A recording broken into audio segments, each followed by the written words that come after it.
നമസ്കാരം. സാമ്പത്തിക ദാരിദ്ര്യം അലട്ടുന്നുവോ? ഗണപതി മന്ത്രം ജപിക്കാം. പരിഹാരമായിട്ട് ഗണപതി മന്ത്രം ജപിച്ച് സാമ്പത്തിക ദാരിദ്ര്യം നമുക്ക് മാറ്റാം.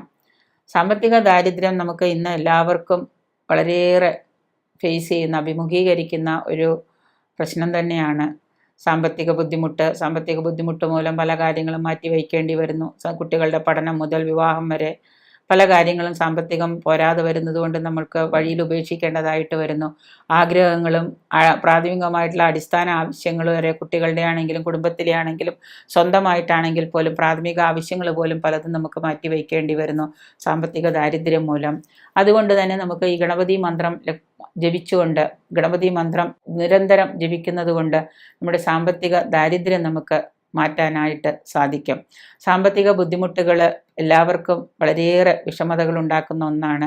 അതുകൊണ്ട് നമുക്ക് നമ്മുടെ പണം നിലനിർത്താനും നമ്മുടെ കയ്യിൽ പണത്തിൻ്റെ സ്രോതസ് ഉണ്ടാക്കാനും വന്ന പണം നിലനിർത്താനും ഐശ്വര്യവർദ്ധനവുമൊക്കെയായിട്ട് നമുക്ക് ഈ ഗണപതി മന്ത്രം നമുക്ക് നിത്യവും ജപിക്കാം. 108 എല്ലാ ദിവസവും നമുക്ക് ജപിക്കാം. 108 ദിവസവും 2 നേരം നമുക്ക് ജപിക്കാം. ഗണപതി മന്ത്രമായതുകൊണ്ട് തന്നെ 2 നേരവും നമുക്ക് ഈ 108 ഈ മന്ത്രം നമുക്ക് ജപിക്കാൻ സാധിക്കും. ദാരിദ്ര്യ ശാന്തിക്കും ഐശ്വര്യത്തിനും കുടുംബത്തിലെ ഐശ്വര്യത്തിനും സമാധാനത്തിനും ഗുണകരമാകുന്ന രീതിയിൽ 41 ദിവസം നമുക്ക് ഈ മന്ത്രം ജപിക്കുന്നത് ഉത്തമമാണ്. ഒരു ചതുർത്ഥി ദിവസം വേണം നമ്മൾ മന്ത്രം തുടങ്ങാനായിട്ട്. ഒരു ചതുർത്ഥി ആയിരിക്കണം തുടങ്ങുന്ന ദിവസം. മന്ത്രം ചതുർത്ഥി ഉള്ള ദിവസമായിരിക്കണം ഈ മന്ത്രം തുടങ്ങുന്നത്. ആർത്തവ സമയത്ത് സ്ത്രീകൾ ഈ മന്ത്രം ജപിക്കാൻ പാടുള്ളതല്ല. അതുകൊണ്ട് അതൊരു ചതുർത്ഥിയിൽ തുടങ്ങിയാൽ ചിലപ്പോൾ ഈ പറയുന്ന 41 ദിവസം നിങ്ങൾക്ക് കിട്ടിയില്ല എന്ന് വരാം.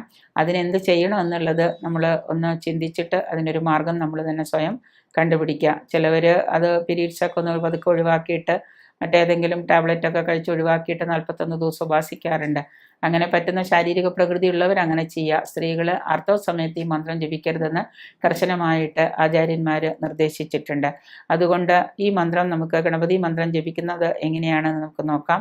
ഗണപതി മന്ത്രം ഇതാണ്: ഓം വക്രതുണ്ടൈക ദുഷ്ടായ ക്ലീം ക്രീം ശ്രീം ഗം ഗണപതയേ നമ. വരവരദ സർവജനം വശമാനയ സ്വാഹ എന്നുള്ളതാണ് ഗണപതി മന്ത്രം. ഓം വക്രതുണ്ടൈക ദ്രംഷ്ടായ ക്ലീം ക്രീം ശ്രീം ഗം ഗണപതയേ നമ. വരവരദ സർവജനം മേ വശമാനയ സ്വാഹ എന്ന ഗണപതി മന്ത്രം 108 41 ദിവസം നിങ്ങൾ നിങ്ങളുടെ സാമ്പത്തിക കഷ്ടപ്പാടുകൾ മാറാനായിട്ട് ഉപാസിച്ചോളൂ. ഉത്തമമായിട്ട് തന്നെ നിങ്ങൾക്ക് അതിനൊരു റിസൾട്ട് കിട്ടുന്നതാണ്. അത്യുത്തമമായിട്ടുള്ളൊരു ഗണപതി മന്ത്രമാണ് ഈ പറയുന്ന മന്ത്രം.